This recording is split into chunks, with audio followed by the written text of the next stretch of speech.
Well, the first service, we had a lot of people who had never seen Rocky before. But we're going to go and do a recap. So Rocky 1, a complete unknown from Philadelphia, is given an opportunity of a lifetime. Why? Because the heavyweight champion,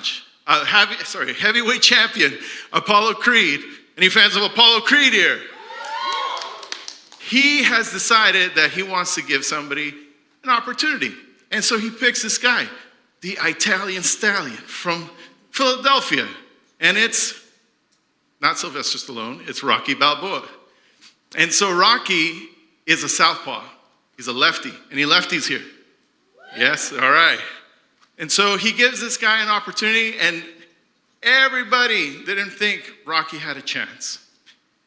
Even the owner of the gym, Mick, says, Rocky, you're a bum. That's all you'll ever be. Why? Because Rocky, even though he loved boxing and he lived for it, never took it as serious. Instead, he became a leg breaker for a loan shark. And so that's why Mick would talk to him like that. But along the journey, he gets ready, and Mickey decides that he's going to train this guy up. Along the way, he also meets Adrian. Yo, Adrian, And Adrian ends up being his wife later on. So with all these people around him, he goes into this fight. Now, Rocky's goal was never to beat the champ. His goal was one thing and one thing only. He wanted to go the distance. He wanted to go the distance. He wanted to go all the way. And so he fights Apollo, and he goes the distance. He goes to the 15th round. And he did something that nobody had ever done before.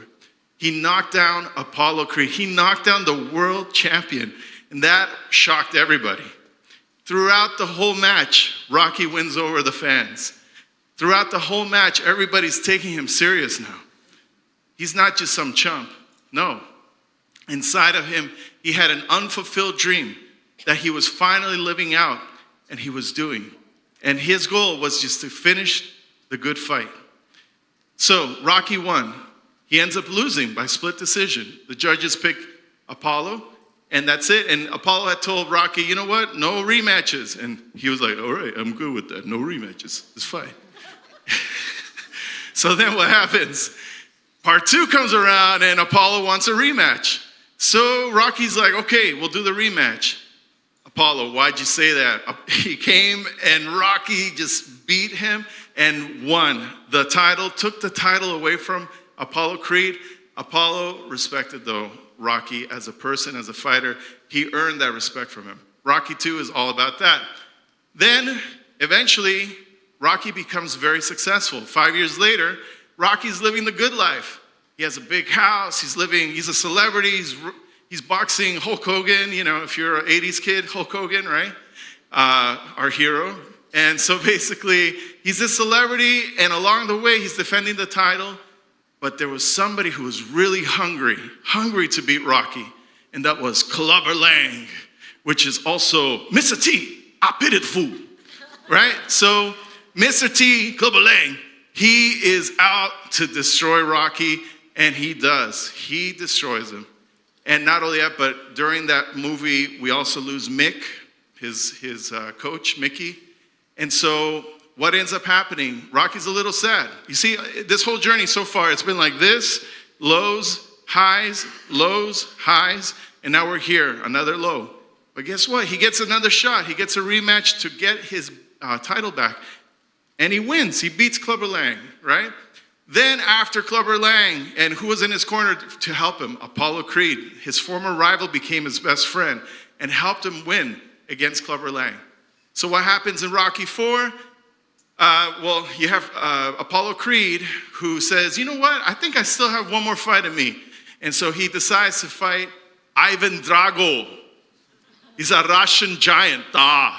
And so it was crazy, because he goes into this ring underestimating Ivan Drago. And in the end, one of the famous quotes of that movie is, if he dies, he dies. Well, he ends up killing Apollo in the ring in front of everybody. Rocky is destroyed. His best friend has just died in the ring. He's scared. He's just grieving, and that's a low, right? So he does something. He decides that he wants to have a rematch and avenge his friend, but it has to happen in Russia. And back then in the 80s, guys, tensions were really high with Russia. Not like today, right?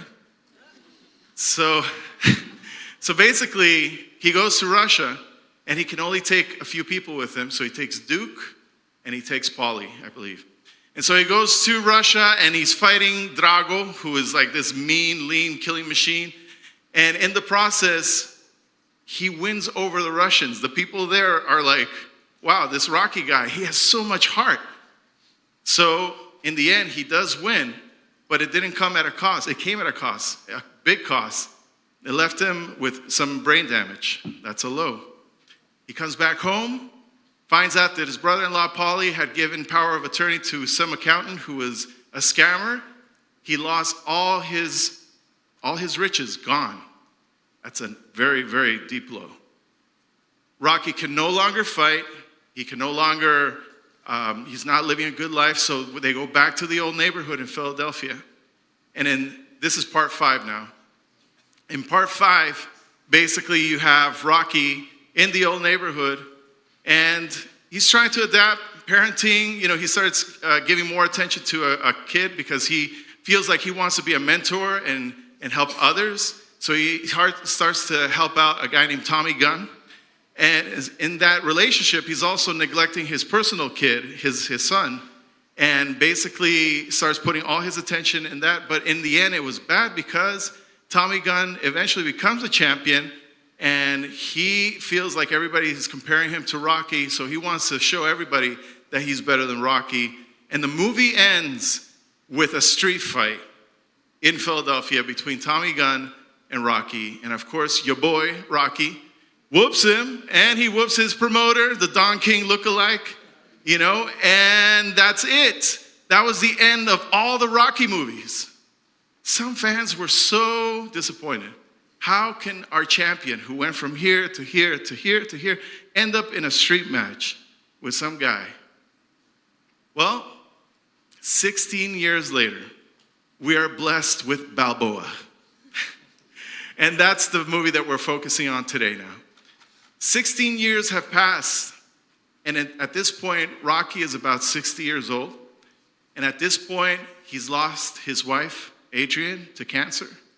At this point, he reinvented himself. He could no longer box, so he opened an Italian restaurant and just walks around to the patrons and starts telling them stories about the good old days. But in that whole process, he's reliving what happened in the past. Paulie, his brother-in-law, is like, Rocco, time to change the channel. He's telling him to move on, but Rocky he can't move on. He still has all this built-up stuff inside of him, which he calls the beast. So what happens? Well, that's the roller coaster of life. He's given an opportunity they do a simulation of Mason Dixon and him, and they were like, who would have been a better fighter, Rocky in his prime or Mason? And so he's given this opportunity to go back into boxing. But at an older age, it's a lot of obstacles in front of him. So why do I mention this story? Why is Rocky like something that we look at and we're like, this is a timeless tale? Because when we watch these movies, we're really seeing ourselves in there. We're seeing the times that you and I have been underdogs, where people have discounted us and said, no, you don't have it. And then we fought for it and we went forward. Or times where we gave up and we decided, no, we're not going to move forward on that because, what if I fail? So that's why these stories like Rocky stay with us. And I was just talking with somebody, part 5 is the least favorite of a lot of people, but it's still a really good one. Why? Because in that we see the realness, the struggle that we have in our day-to-day lives as well. So what does the Bible say and what does God say about the roller coaster of life? Because of the peaks and the valleys, the ups and downs.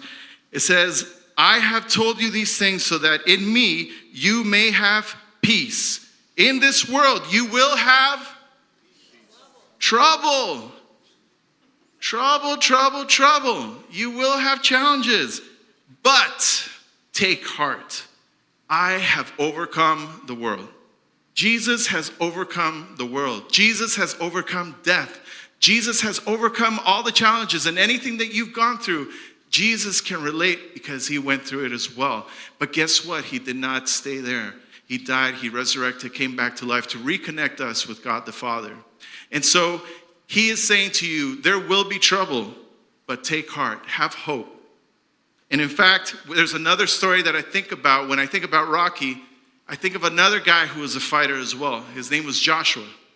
And in scripture, we learn that Moses is about to die, and this is going way back when they escaped Egypt and all that, the parting of the Red Sea and all that kind of stuff. And so they're wandering the desert. Moses came really close to coming to the promised land, but he didn't get into the promised land. Instead, he knows he's about to die, and so he names his successor, which is Joshua. And Joshua is given a command, which is be strong and courageous. Look at the person next to you and say, be strong and courageous.